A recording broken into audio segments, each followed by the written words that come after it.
Heroes walk amongst us, and sometimes we don't even realise it. I am singling out my friend James because he saved this car from almost certain destruction.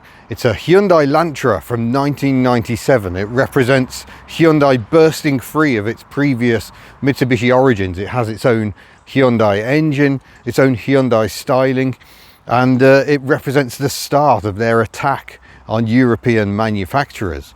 But this car almost didn't make it. It languished on a driveway for 2 years and was certain to be scrapped until James stepped in, and he bought the car, brought it back home, cleaned it. He's spent about £5,000 on this car. He's never getting that back, and has ensured this car's survival. It may be the sole surviving Hyundai Lantra 2-litre GSI in the UK.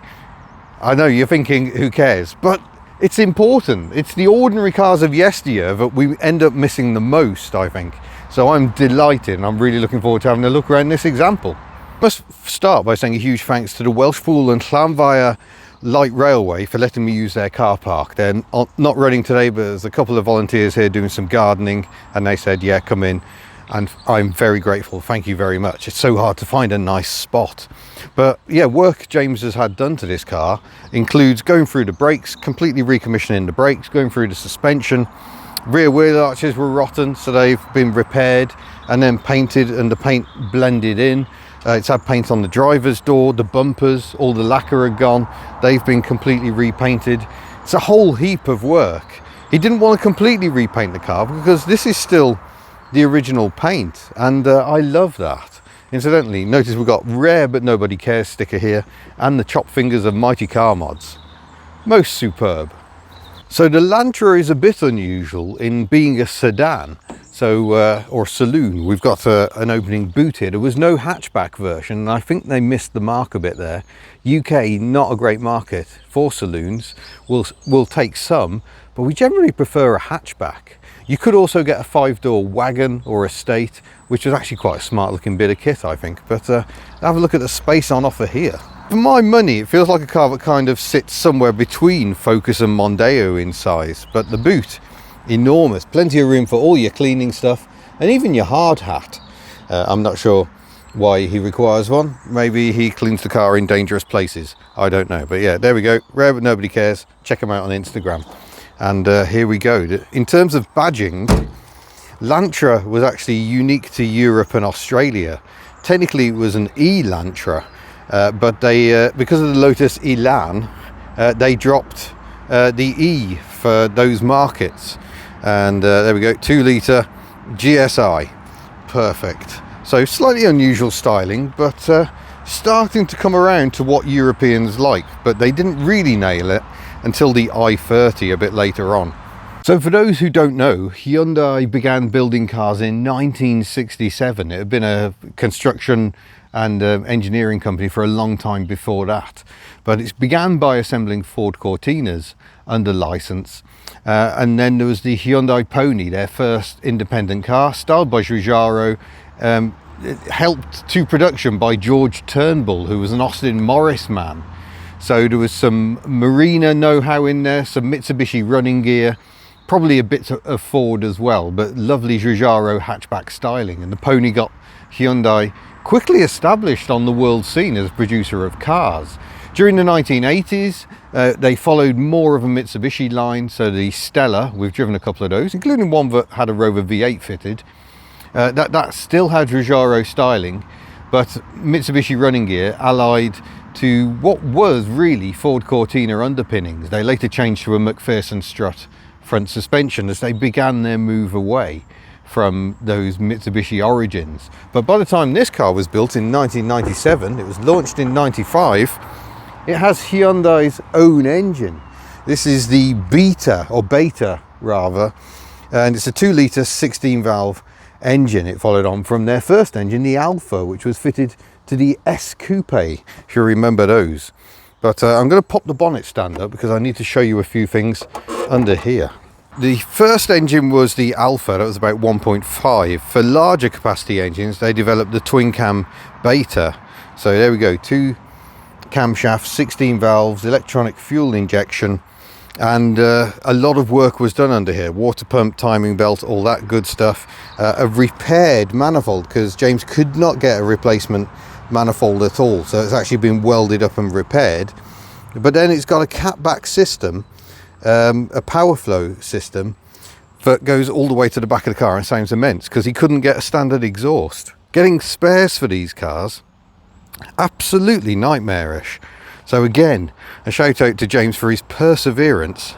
Other work done, every single window runner was completely rotten, so they've all been replaced. Again, a nightmare to find the parts. One window runner came from Northern Ireland, the others from South Korea, but this seal is slightly damaged here, and it is going to result in wind noise as we're going down the road, so I'm just warning you now. If you know where on earth you could find a set of window seals, do let me know, and I'll pass your details on to James, because he would dearly love some. But let's go and have a look inside. It is marvellous. Look at the upholstery, absolutely amazing. The plastics are a little cheap in places. This was a cheap car when it was new, but the seats are comfortable enough. They're not remarkably shaped, but you do get 2 levels of height adjustment, so you can adjust the seat base in several ways. We still get blanking plugs, even though it's a top spec GSI. And if I jump in, we've got indicators on the right, as is the Far Eastern preference. They do like indicators on the right on right-hand drive. I have a feeling South Korea is actually a left-hand drive country. Confusing. 77,000 miles on the clock from new, and it feels it. The stalks feel a little cheap in places, but they do the job well enough. No problems there. Heater controls are here, and James has fitted this sort of retro look Blaupunkt, so he's got Bluetooth connectivity and something that doesn't look hideously out of place. He has still got the original head unit. Hazard warning lights. Yeah, it's a good sound. It's nice. Proper indicator noise. We've got air conditioning, because they just threw everything at them, really.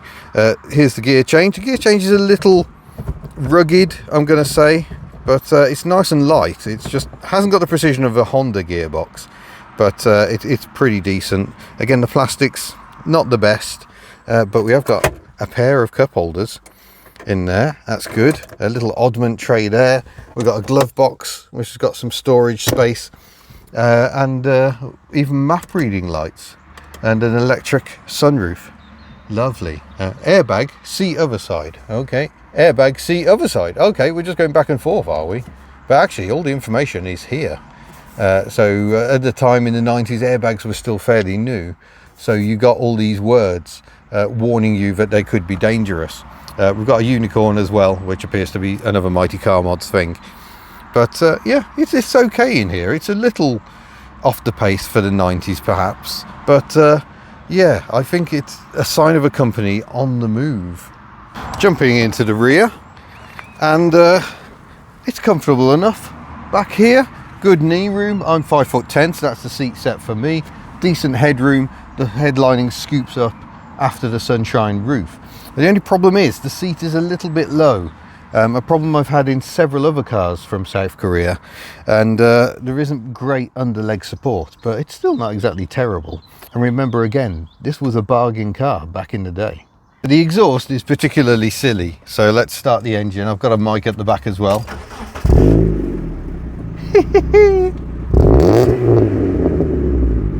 That's very daft. You don't expect that sort of noise from a car like this. Everyone's looking for the boy racer, but needs must. It was the only exhaust you could get. It was one custom made for the car in stainless steel, and this car is for sale, so that's more good news for the buyer of this car. If you're interested, do let me know. Message ian@hubnut.org, and you could have this going on behind you. Okay then, let's get ready to go down the road. We'll do a windscreen wiper test first. We must always do one of those. And yeah, good overlap, no triangle of doom. Good wiping performance. Has got aero blades, but people increasingly fit them. They do work well. Be very glad, by the way, you can't smell the air here. Someone's muck spreading, I think. But on we go. So again, thank you to the Welsh Pool and Llanfair Light Railway. Do come here when you can in the summer months for some exciting steam action. Welsh Pool is just over the border with England if you're coming from the Shrewsbury direction. And it's a lovely traditional little town, actually. It's well worth a visit.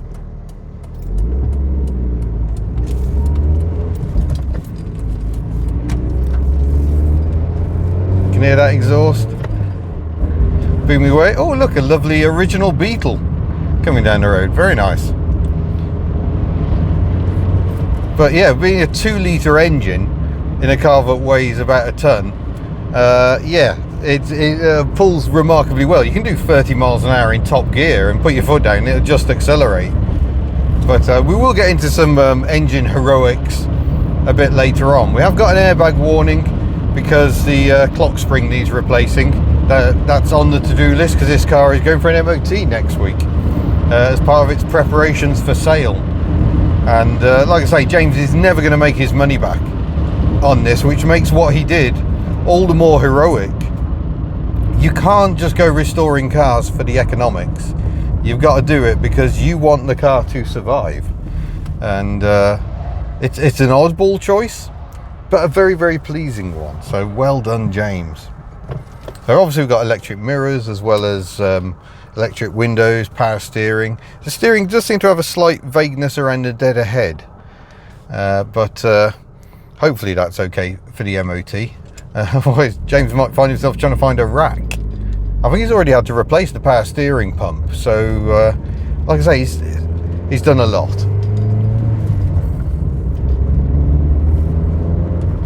So the engine sounds more purposeful than it would from the factory purely because of the exhaust, but it's a very free revving engine. It must have been very entertaining in the coupe. Later on, when they revised the coupe, you could get a V6 engine in them, but I think the 2 litres probably very underrated. It seems to pull very, very nicely. We've got performance, 0 to 60 time is under 9 seconds. You're kind of in BX GTI territory there, I think. Not the 16 valve perhaps, but it's quite brisk. You can hear the wind noise, some of it is the sunroof, but quite a lot of it is coming from that window with that damaged seal that I showed you earlier. But it just gets down the road well. I can't say it handles with any great aplomb, but it's competent. It sort of behaves itself. This was where the domination started coming. You look at Hyundai now, and by heck, they are building class-beating vehicles. 60 miles an hour, about 2,700 RPM. Feels pretty relaxing. I'm going to pull over here so we can do a quick acceleration test and clear some... Oh, no, indicator's right. Clear some of the traffic out the way. I've driven in here in my Australian Ford, which has indicators right. I don't fully understand why I'm getting quite so confused about it. We're just still next to the railway here, by the way. We're still following the line of that. So everyone out the way, and here we go. Whoa! Oh, it pulls hard. Oh, there's 60. Yeah, wow. I did get the owner's permission to take it to the red line, so I did. And he says the power is very linear, but I think from that we can say it does actually wake up a bit after 4,000 revs, but it's not like it's lazy below 4,000. It just gets down the road a little more. But that sounds amazing. What a revvy little engine. One revvy, quite big engine actually, 2 litres.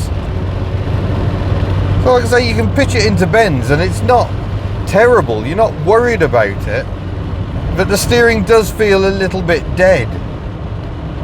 But that hardly makes it unusual in 90s saloon territory.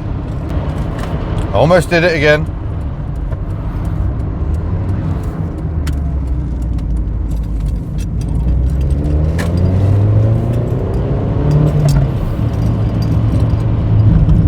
Gosh, it is zingy. It really is. But yeah, the steering and body control aren't first rate. We're not in Ford beating territory here.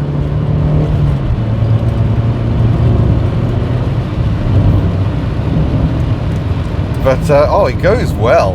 I think I expected to be having quite so much fun today. This is a very, very unlikely Hoon wagon. Actually, the steering is weighted quite nicely. It's not full of feel at all. In fact, it's a little bit vague, but it's geared quite nicely, so you don't have to turn the wheel too much. And you really can lean on it as well.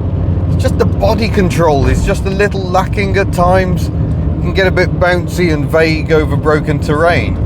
So it doesn't sparkle like a late 90s Ford, but bearing in mind this came out before the Focus and the Mondeo, I think this is just proof that budget motoring doesn't have to be boring.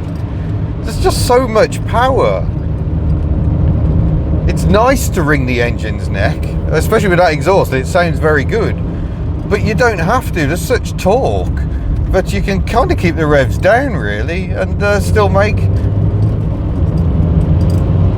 very, very entertaining progress. Oh, this is so much fun. Through the bends. Seems to be grip in abundance. Oh. I did not expect today to be this much fun. But this is Hubnut. This is what we do. We show you that budget motoring and the most unlikely sources can provide absolute entertainment. Wow. I'm meant to be telling you all about how the next generation was actually sold as the Elantra, and it had a lift back and frankly some very odd unbalanced styling. Like I said earlier, it's not until the German design house they set up to design cars like the i30 came along, but Hyundai designs came that little bit more homogeneous, and I think they also had an American studio as well.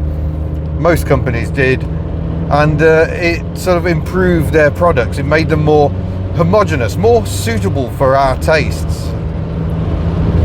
But for what was still a young company, really, this is great fun. I'm having a lovely time.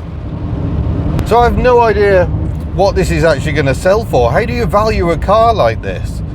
The owners spent £5,000 on it, but that doesn't mean it's worth £5,000. Going very slowly here because it's a very unlevel crossing. There we go, low down grunt. We're in second gear, going uphill.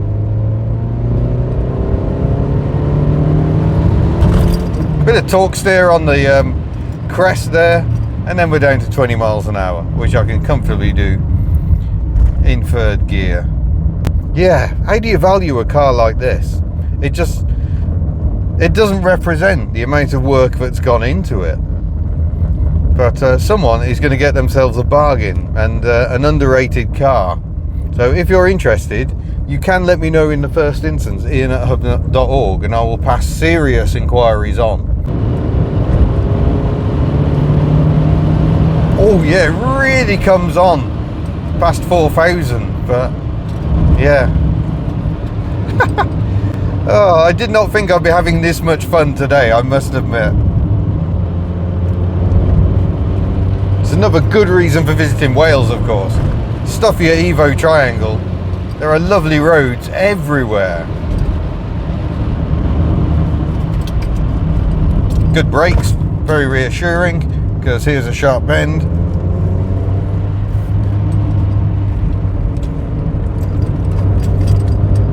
Yeah, it just bounces a little vaguely over some of the bumps here, but yeah, this is good fun.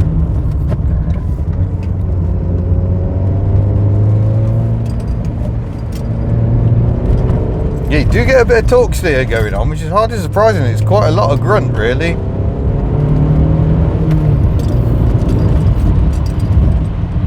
Oh well, the rattling is just a key chain. By the way, there's nothing untoward going on in here.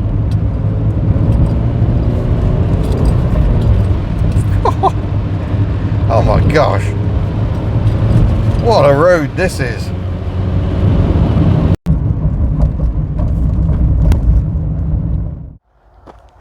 Well, if Hubnut exists for anything, it's for showing you don't need a ridiculous well-known car to have an awful lot of fun. I've had the time of my life in this Hyundai Lantra, and you've probably never even heard of one before. So thank you for sticking with me, and don't forget it is for sale. Inquiries to ian@hudnut.org in the first instance. And yeah, I've had a lovely time.